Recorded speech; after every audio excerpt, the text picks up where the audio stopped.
Hello everybody and welcome to Algo Expert. In this video, I'll be covering the question of ambiguous measurements. Now before we dive in, let's make sure we understand what the question's asking of us and the input and output structure. So for this question, we're going to be given three inputs. The first input we're going to be given is an array. This is going to be called measuring cups, and this is going to represent different measuring cups that we will have. Now, our goal for this problem, or what you can kind of imagine, is that we are trying to measure out a certain volume of liquid. Now, that volume that we're trying to measure out is going to be a range, so a range of volumes pretty much. We're going to be given a low and a high value as our second and third input parameters, and we need to determine, using the given measuring cups, if we are able to measure out a volume that is within this target range, so within the low and high range inclusively. Now, the reason why this is difficult to determine is because our measuring cups are not precise. In fact, every measuring cup that we're given is going to have two measuring lines on it. It's going to have a low line and it's going to have a high line. Now, these low and high lines are going to be represented by elements in a pair for each of our measuring cups. So every single element in our measuring cups array is going to be a pair, meaning it has two elements. It will also be an array where the first element in the pair represents the low line and the second element in the pair represents the high line. So in this case where we have 200 and 210, this means that the low line of one measuring cup is 200 and the high line is 210. Now, what this tells us is that we can only be certain when using this measuring cup that the volume of liquid that we measure is in between the low and the high line inclusively. So we cannot be certain that we measure something that's 200 milliliters or 210 milliliters. We only know it's going to be between those two values and could be either of these two values. This is why this problem is called ambiguous measurements, because every single time we use a measuring cup, we are unsure about the precise volume that we are getting. We just know that the volume we measure will be between two different values. So what we are asked to do is, using these measuring cups, determine if we can accurately measure out a volume that is in between the target range. Now, if we can measure something that is within the target range, that is totally fine. If we can measure the target range itself, that is totally fine, but we cannot measure something outside of the range. So just to give you an example of what I mean here, let's say we use a bunch of measuring cups and we're able to determine that the maximum volume that we can possibly measure using the cups that we decided to use is, say, 2200. And we determined that the minimum volume we could potentially measure using these specific measuring cups in whatever order we did it in is, say, 2150. Well, this would mean that we can indeed measure a volume that is within the target range, because we can measure something between 2150 and 2200, and well, this range is included inside of this range. So hopefully that is clear, but you don't have to measure the exact range right here, just something within it or the exact range itself, if that's what you happen to measure. Now, what I mean when I say we can use multiple measuring cups is exactly that. We can use multiple of these cups in any order that we would like to measure out the target volume. Now, the only rules that we have here is that we cannot pour the volume of one measuring cup into another, and we cannot unmeasure something, or we cannot remove something once it's been measured. So you can imagine that we have, say, this big mixing bowl, and this is kind of where we're pouring liquid into every single time we measure it. So once we decide to measure something and put it in this big bowl, we cannot remove any of it from this bowl. Now, the first rule, what I was saying, is that if we have two measuring cups like this that have different volumes or whatever it may be, we cannot pour the volume of one measuring cup into the other. That is not allowed. So that was a majority of the important details that I need to go through for this problem. Now, a few small things here just related to some edge cases and the validity of our input. One thing to note here is that we will always be given at least one measuring cup. So you know you will always have at least one pair in this measuring cups array. When we're looking at the elements in the pair here and we say we have low, high values here, or the first value represents low, the second value represents high, the following is always true. 0 is less than or equal to low, less than or equal to high. So you know high will never be less than the low line. That is important to understand. And then the same holds true for the low and high input values that represent the target range that we would like to measure. So 0 is less than or equal to low, and low is less than or equal to high. That is always true. So now that we've covered that, let's just quickly look at how this sample input right here actually gives us a Boolean value of true, because what we're being asked to do is return true if we can indeed measure in this range, and return false if we cannot. So looking at the measuring cups that we have here, let's go through how we would use these measuring cups to actually create a measurement or measure out a volume in the low and high range. So there's a series of steps here, but the first thing that we're going to do is we're going to use this second measuring cup right here, or the first if you're talking about its index, to measure out 4 volumes. So when we start by using this cup, I'm just going to say my low, which is equal to kind of my current low, and my high, which is equal to my current high, is equal to 450 and 465. So let's say we do our very first measurement, then we know we have this kind of big bowl here. We have our low line at 450. We have our high line at 465 because that is the potential volumes we could have in this big bowl after we measure with this one measuring cup. So what we're going to do is we're going to use this cup to measure out 4 volumes. So we're going to repeat this 4 times. So when we repeat this 4 times, well, we now need to say, all right, when we pour more liquid in here, we're going to be adding between 450 and 465. Since we already had between 450 and 465, that now means that the minimum amount we could have in here is equal to 900, and the maximum amount that we could have in here is equal to 930. So I'm actually just going to erase these and I'll just kind of draw them down on the bowl here because I think this makes more sense. But now we have used 2 times this measuring cup right here, and the maximum we could possibly have is 930. The minimum we could possibly have is 900. So now we're going to do this 2 more times. When we do this 2 more times, we're going to see that the maximum we can possibly have here is equal to 1860, and the minimum we can possibly have is equal to 1800. So now we have used 4 times this second measuring cup right here. So now we need to see how we can get up to this target range. So to do this, we are now going to measure 2 times with the first measuring cup, the one that is 200 and 210. So now when I do this, my first measurement of 200 or 210 is going to add 210 to the max and add 200 to the minimum. So this is going to bring me to a range of 2000 and 2070. So now I'm at 2000 and 2070. And I've used 1 of these cups and 4 of these middle cups. Now I'm going to use 1 more of the very first measuring cup. When I do this, I'm going to see that my maximum and minimum range are both going to change. My minimum is going to go to 2200 and my maximum is going to go to 2280. So now I'm 100% within the range of low and high, and I can go ahead and return true. I was able to measure a volume that was within this range, and the specific range I was able to measure was 2200 at a minimum and 2280 at a maximum. So there is multiple ways to do this. You could go in any order that you like. The order is not important. And the measuring cups and volumes you decide to measure at each step, well, that is completely up to you. Oftentimes, there's going to be many different ways you can do this correctly. You just need to determine if you actually can do this. So an example of when you may not be able to do this is if you were given, say, 1 measuring cup and you had a range of, say, 400 and 700. And then maybe you were given a low of, say, 400. And just to be really simple, you were given a high of, say, 500. Well, you definitely cannot measure anything within this range. The reason being that your 1 measuring cup has a range of 400 to 700. And so whenever you use this measuring cup, you do not know that the maximum you possibly have will be at most 500. And so you cannot use this 1 measuring cup to measure out a volume that is within this range.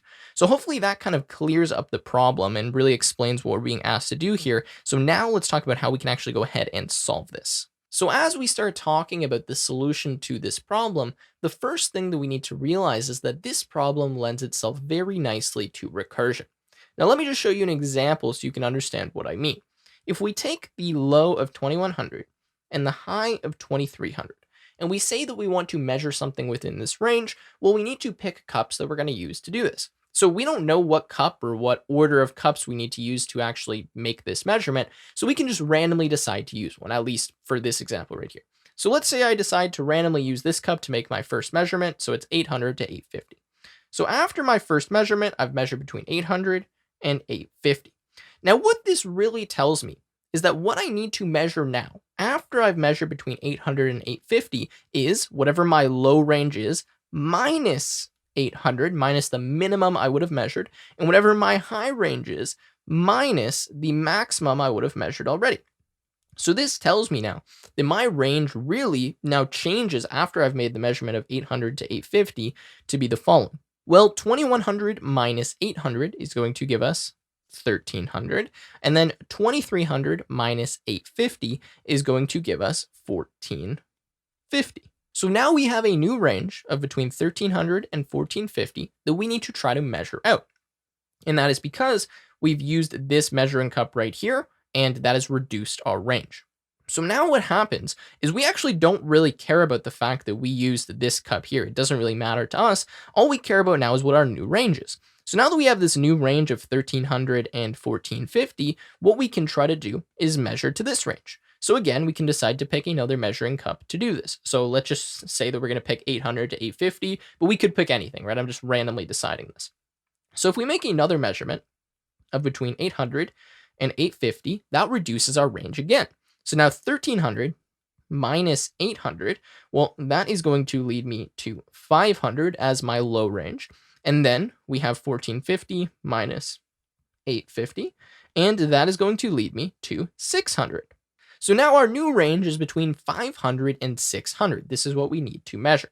So now what we do is we can kind of forget about the fact that we use that measuring cup. It doesn't matter that we use that one. We just know that we are able to measure now up to between 500 and 600. So now at this point, we know that if we can find a measurement between 500 and 600, or we can measure within that range, we'll be able to solve this problem. We are able to actually measure within this initial range because of the way that we've been kind of modifying these values. So now we can try again, right? So you see that if we try to use 800 and 850, this isn't going to work. So there's really no point in doing that. But what about 450 and 465? Well, I won't go through the example, but if I try to measure with 450 and 465, you're going to see that we reduce these values down so small that we won't be able to measure to them accurately. We don't have any cups that are small enough to give us that measurement. So the only realistic one that we could try is say 200 and 210. So if we try 200 and 210, well, the first one, we're going to reduce our low range by 200 and then our high range by 210. And so what we're going to get is 300, and then we are going to get 390. So now we can try this again. So we'll say, all right, well, now we have 300 and 390. This is the new range that we want to measure to. So now let's try with 200 and 210 again. So if we subtract 200 here and we subtract 210 here, what we are going to get is 100, and then this is going to give us 180. So this is our new range, 100 and 180. Are we able to measure within this range? Well, unfortunately, we are not, because we don't have any cups that have a small enough low and high line. And so we would conclude that going down this path of using kind of these measuring cups does not work. But we haven't tried all of the other combinations, so we would need to try them. But hopefully you're kind of getting the idea. After we make a measurement using one of the cups, the problem is the exact same again, except now we just have a different low and high range. And now if we're able to measure to this new low and high range, after we make some measurement or some step of measurements, we are able to actually solve the problem, right? So we keep reducing this range down until eventually our last measuring cup, whatever final measuring cup we want, is able to actually make this measurement. So if we ever say get to a range where we have something like 180 to 220, like this is the range that we want to try to measure in, right? This is our low and high, and we're trying to see if any measuring cups are actually going to allow us to measure within this range. What we'll see when we look at these cups is that we can actually measure this range. The reason we can measure this range is because we can use the cup of 200 to 210, because 200 to 210 is within this range that we have right here. So if I see the cup 200 to 10, and I have my current low and my current high that I want to try to measure to of 180 to 220, or more specifically, any value that is lower than the low value of my cup and any value that is higher than the high value of my cup, then what that tells me is that I am able to use this cup to make the measurement for this range. So now I know that I am actually able to make this measurement, and I can just go ahead and return true because of the fact that the cup that I found is within the range that I'm trying to measure in. Because if we've gotten it down to this range, and now we can use this cup that's within the range, well, we're able to make this measurement. So hopefully that is kind of clear, but that is the idea or kind of intuition behind the solution that I'm going to show you right now. We can keep reducing and modifying the range by testing out different measuring cups, and if at any point in time we're actually able to measure the entire range using one final measuring cup, then we're good. We can go ahead and solve the problem because we had gotten it down to that point, and then our final measuring cup actually allowed us to measure that final range, and so we are good. So anyways, let me now run you through the more formal version of this recursive solution. Now, whenever we have a recursive solution, we have a base case and a recursive case. Now, the base case in this situation, and I'll discuss how we get this, is going to be the following. If the low is less than 0 and the high is less than 0, and this, let me just make this sign a bit more clear, less than 0, then what we're going to do is we're just going to return false. This is a base case. The reason why this is a base case is because if we ever get to a point where we have reduced the range that we are trying to measure so low that both the low and the high are in the negatives, then what this means is that we were not able to actually measure out this range. Because you will see as I kind of walk through the solution, especially when I get in the code walkthrough, whenever we see a situation where we are able to measure the entire range with one cup, we're going to immediately return true.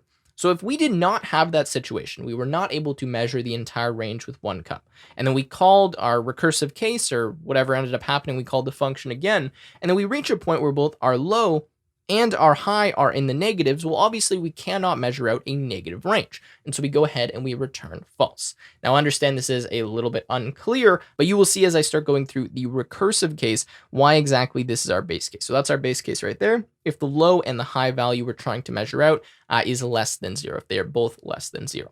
Now, our recursive case here is when this is not the case, right? So whenever this doesn't happen, then we have our recursive case.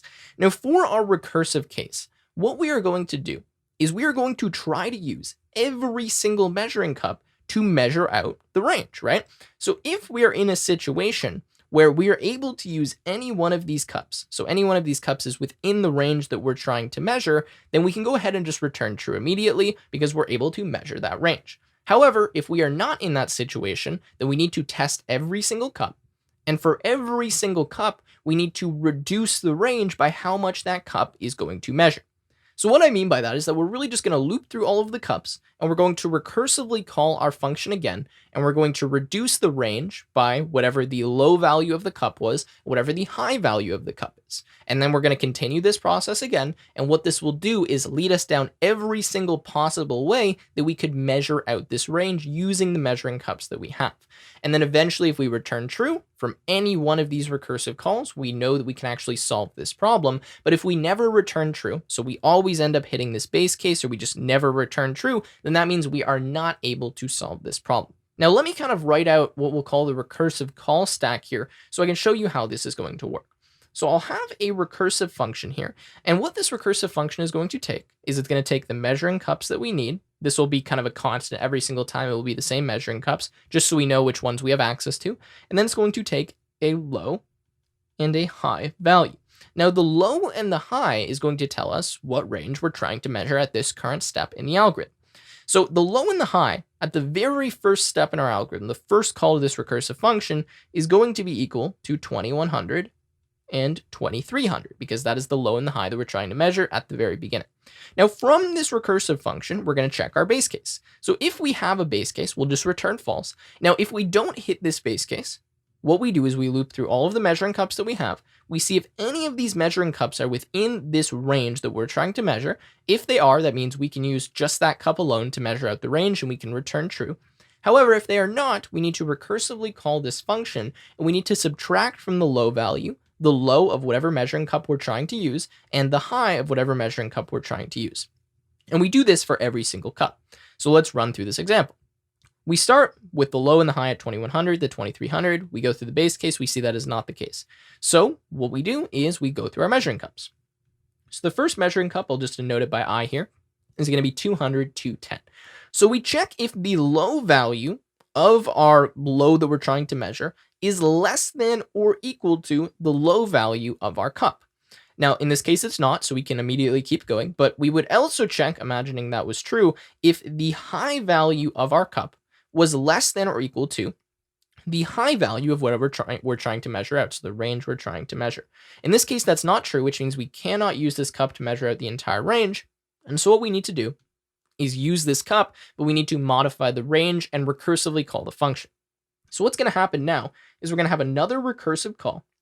We're going to pass again the cups, and then the new low that we're going to pass here is going to be this low minus the low of our cup. So this is going to give us 1900, and then the high, we're going to subtract the high of our cup, which is 210, and this is going to give us 2090. So now what we're really saying with this recursive call is, all right, we're going to try to use this cup for our first measurement. That means that now we need to measure out something in this range. And then from here, we're going to continue the problem again. We're going to keep going with more recursive calls. And from here, we'll try every single cup. So you can kind of imagine there's going to be a lot of recursive calls here. So actually, I'm just going to remove cups here just because we're going to be using this in every single recursive call, and it's going to use a lot of space. So you can imagine that cups will always be included, but for now, I'm just not going to write it just to save a bit of space.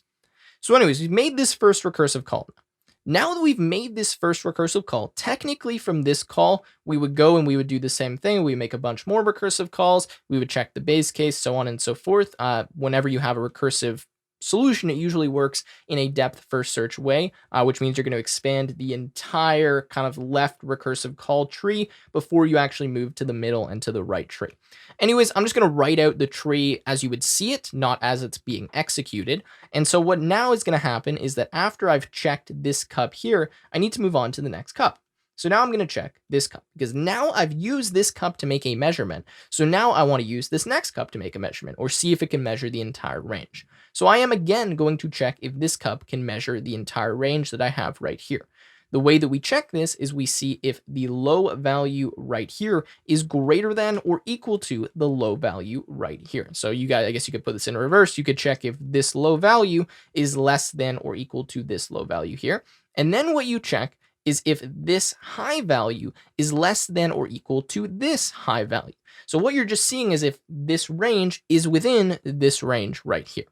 Now, in this case, it is not within that range or equal to that range. And so what that means is we cannot use this cup to measure out the entire range. Instead, we must make a measurement with it and then kind of continue on and update the range. So we're going to make another recursive call.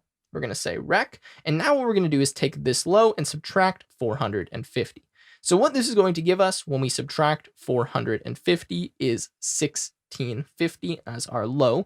And then for our high, we're going to take 2300 and we are going to subtract 465. What this is going to give us is 1835. I believe that is the correct math there. And that is our second recursive call. So now that we've made two recursive calls, again, we would, go down this entire stack and finish all of this before making the next one. But just to draw it out and kind of visualize, we're going to increment I. We're going to move over to the last cup. We're going to do the same thing. We're going to check if this range is within this range. If it's within this range, we can make the entire measurement right now and we can return true. Otherwise, we need to make another recursive call. So now we make another recursive call. I'm just going to kind of draw mine over here. So I'm going to say rec. And now what I need to do is from 2100, I need to subtract 800. So this is going to give me 1300 as my low range. And then I need to take 2300 and I need to subtract 850. So when I do this, what I am going to get is a value of 1450. And there you go. I've made my three recursive calls. So now that I've made my three recursive calls, from each one of these calls, I need to repeat all of the steps. Now, I'm not going to write these out because you can imagine this tree is going to be extremely large, especially when we have very low values for our cups and we're reducing the range by a very small amount every single time. But eventually what we will see here as we keep going down this call stack is that we are going to have a way to actually create this range, right? I don't know exactly what the order is going to be and which one it's going to find first, but if there is a way to measure out this range, we will find it because we are trying every single possible combination of measuring cups together until eventually we can measure the range. Now, hopefully at this point, after I've kind of briefly walked through the recursion, you're able to realize that this solution is going to take a very, very long time. From every single one of these recursive calls, we need to make another three recursive calls, right? Because we have three measuring cups until eventually we have one that returns the base case. But we'll have at most the number of measuring cup recursive calls from every recursive call. And that means our tree is going to expand exponentially, get larger and larger and larger, and we're going to have a lot of calls going on, and this is going to take a lot of time. And notice that the amount of recursive calls that we're really going to have depends on this low and this high value. The reason for this is that we're reducing this low and this high value, and our base case is when the low and the high are both in the negatives. So for the low and high to both be in the negatives, we need to reduce them a ton, right? We need to bring them all the way down to negative, and if these values of our measuring cups are very small, there's going to be a lot of steps that we need to take to be able to reduce this down to a negative value and eventually reach a base case. So all I'm trying to show you here is that it's going to be very dependent on what our low and our high value are and what the value of our measuring cups are in terms of their low and high lines and the number of them that we have, that's going to dictate how long this solution runs. Now, one thing that you need to realize here is that we're actually going to be repeating a lot of recursive calls in this solution. So let me kind of clean this up, but I want to show you that we're going to be doing a lot of unnecessary work if we don't try to optimize this kind of naive recursive approach that I've just showed you. So what we're doing so far is we're just recursively calling at every single step all of the other measuring cups, right? We're kind of reducing our range by those measuring cups, and then we're going into a new range and repeating the same thing. However, what we need to realize is that based on the way that we decide to make these measurements, so more particularly the order in which we make these measurements, we're going to have a lot of times where we are trying to measure the same range. We're going to have a lot of repeated recursive calls that have the same low and high value. So take this example. Let's say we measure with the first cup on our first iteration, right? So we have our range, which is what, 2100 and 2300, and then we decide we're going to use this first cup. And so what we end up getting here is we reduce the range to 1900, and then this is 2090. So that's our range now after we use this first cup.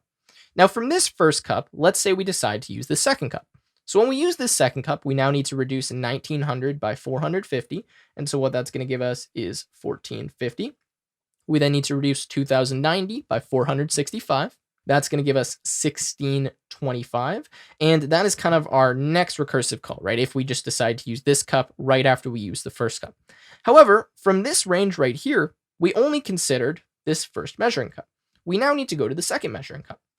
So now when we consider the second measuring cup, what we're going to have is 2100 minus 450. And so what that's going to give us is 1650. And then we're going to have 2300 minus 465. That's going to give us 1835. So now we have these two values. So now from these two values right here, so this high and low range, let's say that we decide to now use the first measuring cup, right? So now when we use the first measuring cup, what this is going to do is reduce our range of 1650 down to 1450. And that's also going to reduce our range of 1835 down to 1625. Now notice that these two ranges are the exact same. So what's going to end up happening here is that since both of these ranges are being called from different subtrees, right? So from kind of the left and the right subtree, or the left and the middle subtree, whatever one you want to call it, both of these are going to execute multiple times. So we're going to have to run through this range and run through this range and try every single cup within these ranges. And that's going to lead to a bunch more recursive calls, like a ton more repeated calls within both of these trees that are the exact same. Now, obviously, that is not very optimal. There's no reason that we should calculate this multiple times. So what we're going to do is we're going to implement something called memoization into this solution to avoid this really inefficient and really horrible thing that happens, which is that we're going to be calculating the same range multiple times. So what we're going to do is very easy to add this, is we're going to cache all of our solutions. So every single time we determine whether or not we can make the measurement from a specific range. So in this case, say 1450 to 1625, we are going to store in a hash table the fact that we checked this, we've already done this range here, and this is its answer. It's true or it's false. So we're just going to store all of those so that whenever we see this range again, before we go and try to calculate it, we can just check in our hash table and we can say, have we already calculated this range? If we have already calculated this range, we can just look at the result that's stored in the hash table, and then that avoids us having to do all of these repetitive recursive calls. So just a really quick example here of how this will work. It'll make more sense in the code walkthrough. At the beginning of our program, we're going to create a hash table. We'll call this memoize or something. And it's just going to be completely empty. You could call this a map if you're working in other programming languages. So now as we run through the program, since we have this hash table created, every time we have an answer, we just store it in the hash table. So as soon as we're about to return from our function true or false, indicating whether or not we could measure this range, what we do is we take the range. So let's just say the range was like 2100 and 2300, and we use this as a key. So let's just say we turn these numbers into a string and we add a colon in between them. That's the key for our hash table. Then we'll say that the result here was true. So now at any point in time, In our program, if we try to see if we can measure the range 2100 to 2300, since it's already in this cache, it's already in this hash table, all we do is we just pull out the result because we know we've already calculated it. So again, this will make a lot more sense in the code walkthrough when I can show you the real implementation, but the idea here is just to store all of the results we already have so that if we ever try to calculate that again, we know that we've already calculated it. We can see if it's in the hash table or not. If it's in the hash table, we just pull out the answer and we just return that. And that avoids all of those unnecessary recursive calls. So that is kind of the idea here. And with this addition of memoization, which is what this kind of approach is called caching solutions, that's going to lead us to a time complexity for this solution of big O of the low value times the high value times n, where n is the number of cups that we have. So the reason why we get low times high times n, and low is referencing the input parameter, high is referencing the input parameter as well, is because we need to reduce both the low and the high value of our range to both be negative values before we reach a base case. Before we can actually return from our program, before we can return false really, we need to have low and high both be in the negatives. Now, we don't know how long it's going to take us to reduce those values down. If we only had one measuring cup, and say this measuring cup had a low and high line of 1, and let's say that the low was like 2100 or something, that would cause 2100 recursive calls for us to get 2100 down to a negative value, right? So that is why we're having low times high, because we don't know how long it's going to take us to reduce both the low and the high value to a negative value.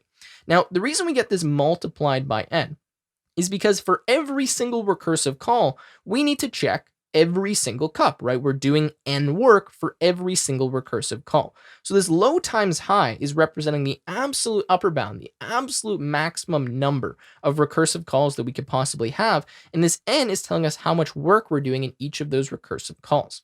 Now, another reason why we get this low times high, if you think about it, is the space complexity of our solution is also going to be low times high.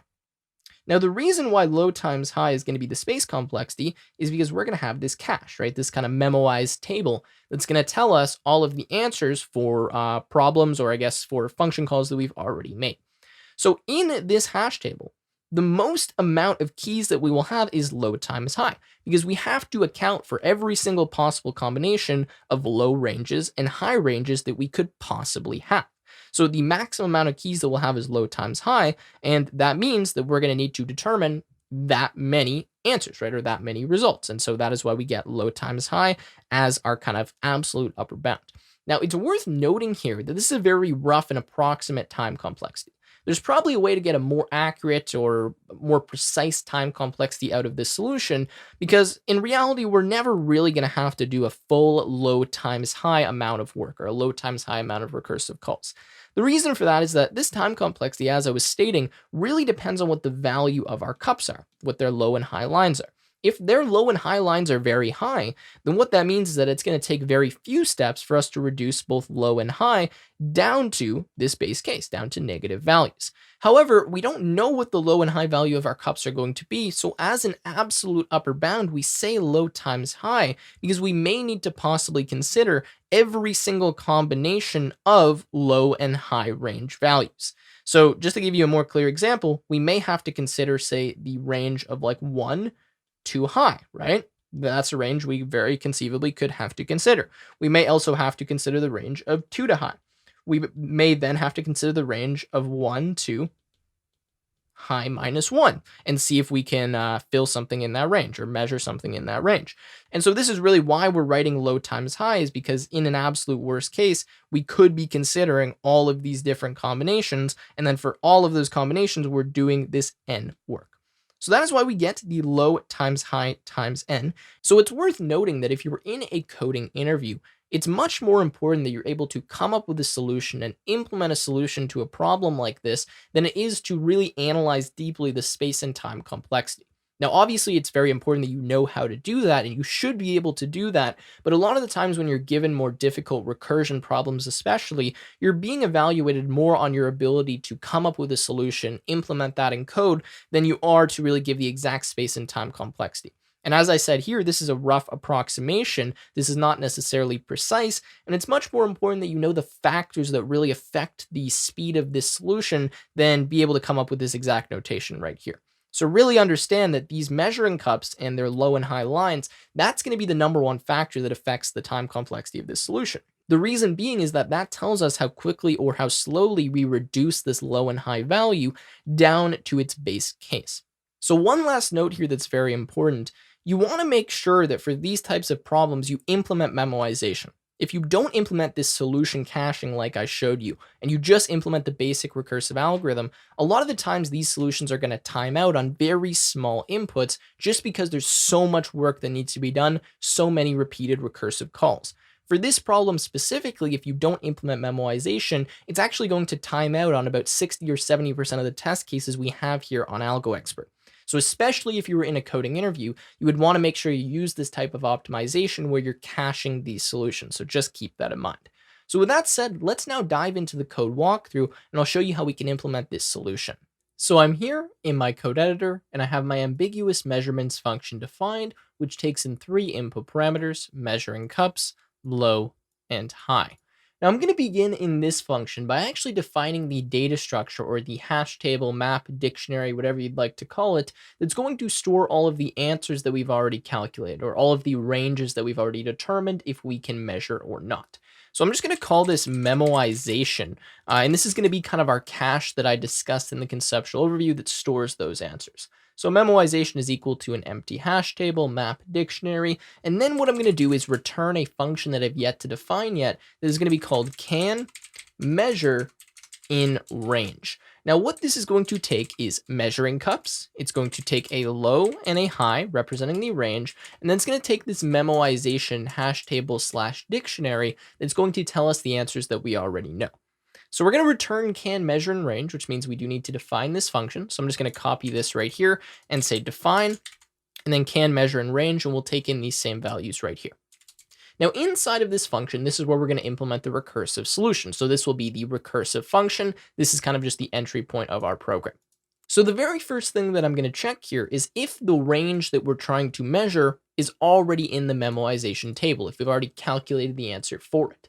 If it is, we'll just return whatever that result is or whatever that answer is. So I'm going to start by saying memoize key is equal to, and then another function. This is going to be called create, and then hashable key like that. And we're going to take a low and a high value. Now, the reason I need to do this is that the answer that I'm looking for is based on both the low and the high value, right? It's based on the range. So what I need to do is combine both of these values together to create a hashable key that I can use as the key in my dictionary or in my hash table to determine whether or not I have figured out if I can measure a specific range. So what I'm going to do is say define create hashable key.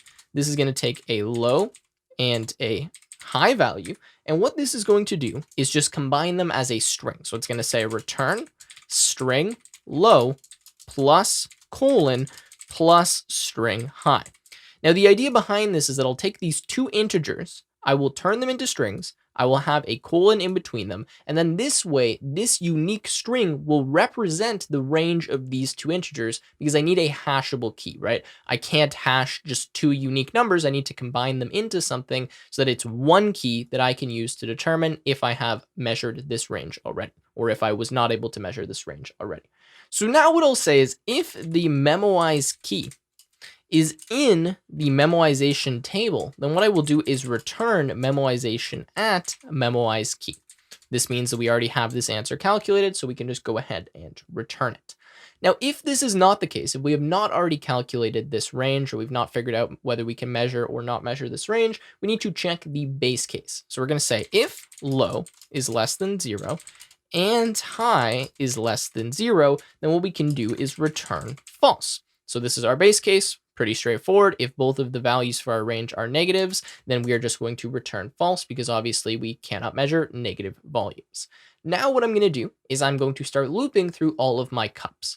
So now if we are not in the base case, we are in the recursive case, we need to loop through all of the measuring cups that we have, and we need to try to use all of those measuring cups. So the first thing that we want to check is whether or not the measuring cup range, so the low and high value of the measuring cup, is within the range of what we're trying to calculate or of what we're trying to measure. Now, if that is the case, that means we can indeed measure this range, so we can go ahead and return true. However, if we cannot, then what we need to do is make a recursive call where we then reduce the low and the high value of the current range by whatever we've just measured. So by using that measuring cup. So we're going to say can measure is equal to false. This is just going to tell us if we can or cannot measure a specific range. In this case, it's going to be the range that we're on right now, so low and high. And then what I'm going to say is for cup in measuring cups. Let's get the autocomplete going here. So for cup in measuring cups, then I'm going to say cup low, comma, cup high is equal to cup, just so we get the low and the high value. And then what we want to check is if this cup is within the range of what we have here, so within low, high. So I'm going to say if low is less than or equal to cup low and cup high is less than or equal to high, that means we are within the range or equal to the range. And then we can say, not return, but we will say can measure equals true, and then we will break out of the for loop.